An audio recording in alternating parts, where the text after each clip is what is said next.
So from our earlier discussions on terra nullius, we can look at this as being ethnocentric. That would be judging the standards of one culture by the standards in place in one's own culture. And we can see that notions of property here in legal context, in terms of property ownership, this notion of terra nullius is a very ethnocentric approach to defining ownership as well as property as a whole. This has been challenged within Australia under the notion of Australian nationalism. And so you have the indigenous peoples of Australia, or what have been referred to as the Australian Aborigines. And in the Mabo decision, the legal notion of terra nullius was rejected. This led to a remaking of Australian nationalism, where both Australian and Aboriginal identities were incorporated in to this discussion of membership as part of the nationality as a whole.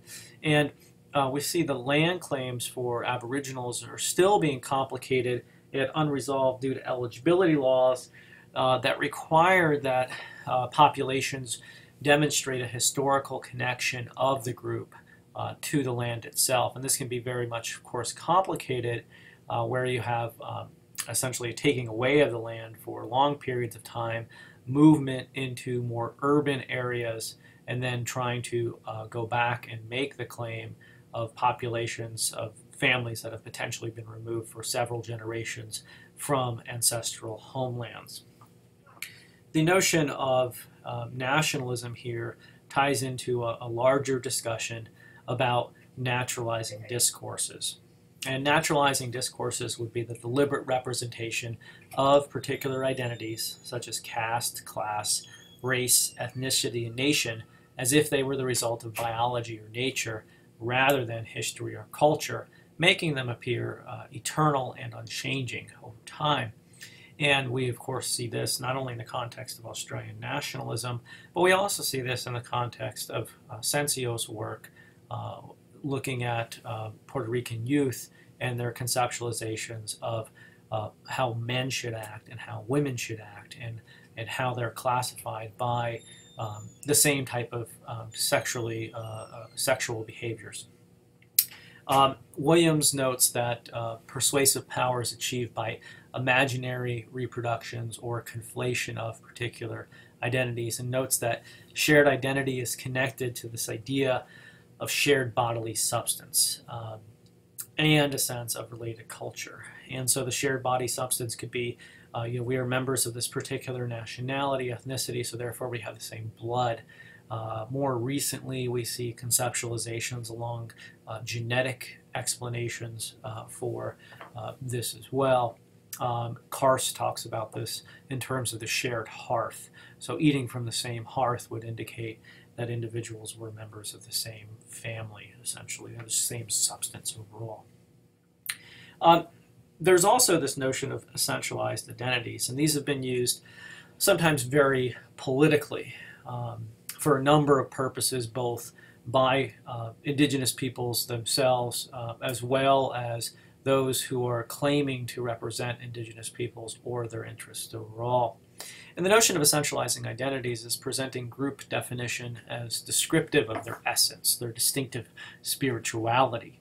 And so probably one of the most well-noted campaigns of this was the Crying Indian, who I believe was not Native American in ancestry, but was an Italian American, portraying a Native person who, seeing all of the pollution along the river and the highway and people throwing away trash, was crying because of all of the damage that was being done to the earth. So assuming that all Native peoples necessarily have this deep connection or appreciation of the natural world, as many potentially as many Westerners would define and think about the natural world.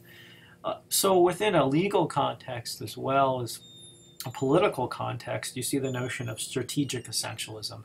And this is where essentialist rhetoric will be used as a conscious political strategy. In other words, Aboriginal activists would use this rhetoric, even if it does not always reflect their beliefs about Aboriginality. So in terms of doing things like preserving land base, there's an excellent article on transnational dams by Kirsch, who talks about how the Adivasi of India were represented by discourses that circulated that the Adivasi can only have land, and if they have money, that they'll essentially just drink that money away. So the idea here is that politically it might be a very expedient strategy in the short term. However, it can create and reinforce and perpetuate stereotypes, which in the long run might be detrimental to indigenous sovereignty movements across the globe.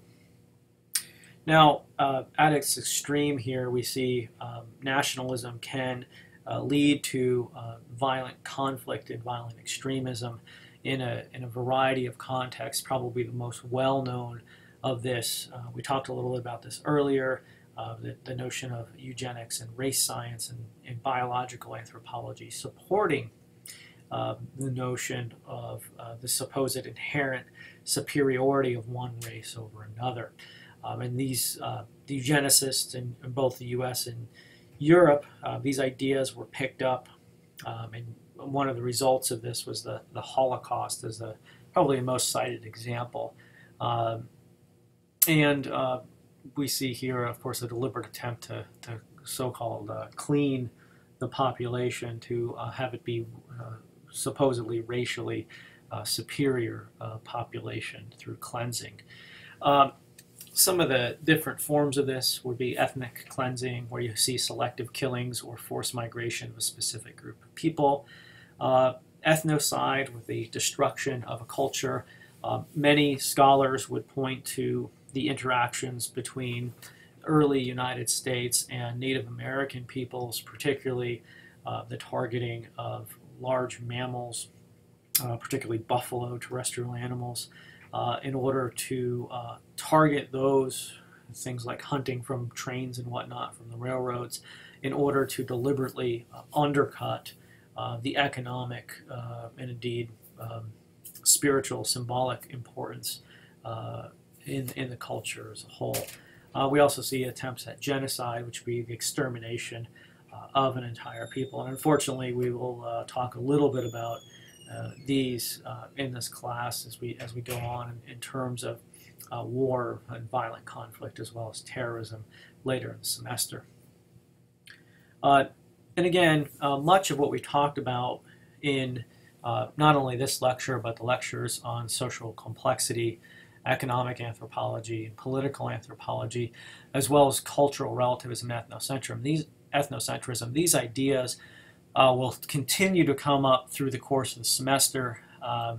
Again, here, nation states are socially stratified, and that we see many of the categories that have been historically derived. Some of these have existed for very long periods of time: gender, class, caste. Others are more recent formations: race, ethnicity, and nationality.